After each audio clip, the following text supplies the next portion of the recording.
gain from that? Yes, and that's a good question, and not just for teachers, but even for the board membership. The board that has 9 members, none of them is Asian as of now. Yeah. What we gain if we represent the Asian population fairly in the board, school board, and staff and teachers is this: that the priorities that the Asian families have are pretty different from priorities of, let's say, white families. For example, Asian families are more interested in academics. They are not so interested in basketball or football or soccer or so on. All right. A school is a place for Asian families, for the most part, for academics. Academics, yeah. School is for learning new ideas, new humanities, social sciences, technologies, science and math. Everything else is extracurricular. Yet, like Kopala SD, because we have no representation in terms of in the teachers' demographics or in staff or in board, all the decisions that are taken from the budget are overwhelmingly go for building more huge stadiums, more playgrounds, more flashy buildings, and not on teachers. Wow. What they can do, if Kopala is really serious about academics, they should be, what is stopping them from hiring teachers with PhDs or at least masters? Why is Kopala SD with such a rich taxpayers? Okay, there's a lot of points I'm telling you. Yeah. I hope you're recording. I am. I've got you. Now, huge point, a huge new big point I'm going to share with this. If Kopala SD is such a rich school district, Yeah. with such high, one of the highest property taxes in the state, right? One of the highest property taxes we pay. Yeah. And yet, if you look at the teachers' backgrounds, you will see very rarely, if ever, if any, is there anybody with doctorate or master's degree. What is stopping them from hiring good teachers? Wow. Okay.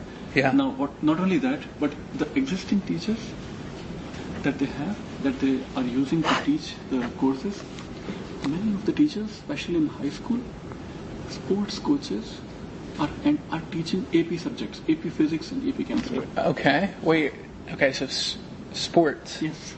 Coaches are teaching the high, like the high. Okay. Her primary passion is sports. Okay. He or she is a tennis coach or a football coach. He or she was hired for that purpose. On the side, he or she teaches AP physics. Oh, that's like child's play. That's like, so it's like moonlighting. Yeah. That's my side gig is AP physics. That is happening in Kopala High School. Okay. And that's a pain point for the families that want to focus on academics. That's interesting. Yes. Do you think? Yes. So these are huge. So do you think that it's not important, like for the like maybe the white communities, that they don't care about academics in your mind? I don't want to comment on what they want. Okay, but you just know. You have to ask them. Right. I'm sharing my perspective, Asian perspective, my wife's perspective, and my friend's perspective. Sure, but more importantly, your perspective. And of course, my perspective. And this is because I know these things because in 2016, so every year there is an election here for school board election. Yeah. In 2016, I ran for the school board election. I ran. That is how when I was campaigning, especially in Valley Ranch area in Irving, where overwhelming population is of Indian families, everybody told me the same thing, that in high school especially, teachers are not teaching properly. It's usually, what they say is that it's a flipped way of teaching. Means students are supposed to come prepared in the class, and teachers are just there to sort of maybe conduct some quizzes or whatever. My son, he's still a senior in high school, he told me, don't quote me, quote him on that, because I do not want to jeopardize his career. But my son told me, honestly, that a physics or chemistry teacher, I'm not sure which one, I don't remember now, but in the class, the teacher was referring to a book, how to teach AP physics. In front of students, teacher is referring to a manual, how to teach AP physics. Wait, so it sounds like that he's like not a subject matter expert or anything. He's referring in the class. My son saw him. Don't quote on these. Okay. Extremely confidential, but I'm sure. Right. But I think it's important. It's anecdotally. Yeah. Exactly. points to Anecdote. a bigger problem. Yeah. When Right on. are you going to compile all this, and when are you going to share with Kapila SD administrators or whatever? When are you going to compile all this?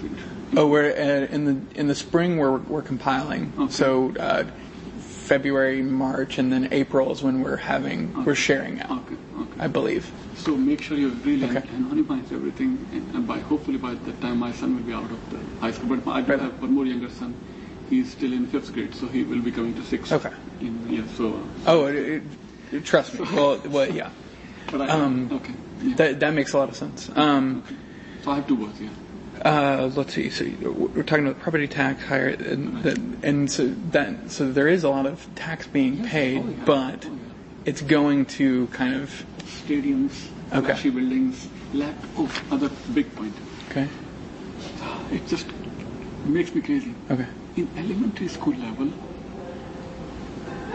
inventor of iPad, inventor of Apple, Steve Jobs, prohibited his own kids to touch iPads. And yet, did you know this or no? I didn't know. No.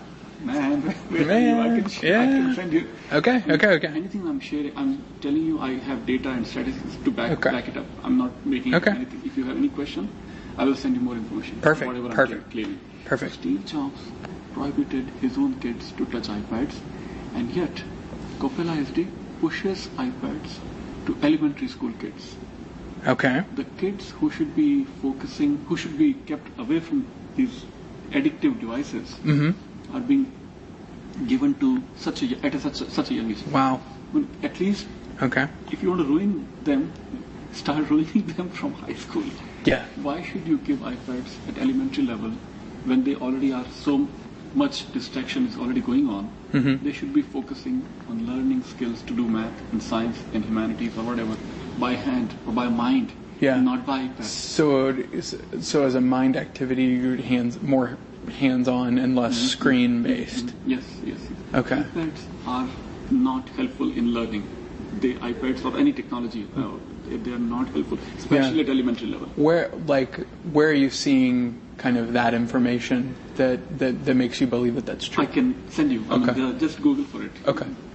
The investors in Apple are now regretting that why did we create such an addictive technology that is ruining generations and generations. Millions and millions of kids are being ruined, are being damaged in their academic performance, especially in this country, but across the world now. I can send you more information. Whatever you need, I have the data. I can back it up. Yeah, that makes a lot of sense. I can back it up. So school. Okay, go ahead. No.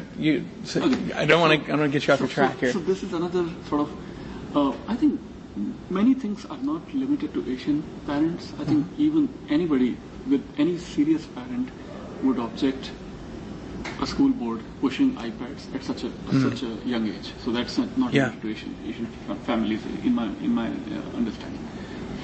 So that's another issue. So what they are doing is they come up with these multi-million-dollar bonds every couple of years, and all that money that they raise by these bonds and by raising our property taxes, money goes to these technology devices like iPads and laptops, or flashy buildings and stadiums.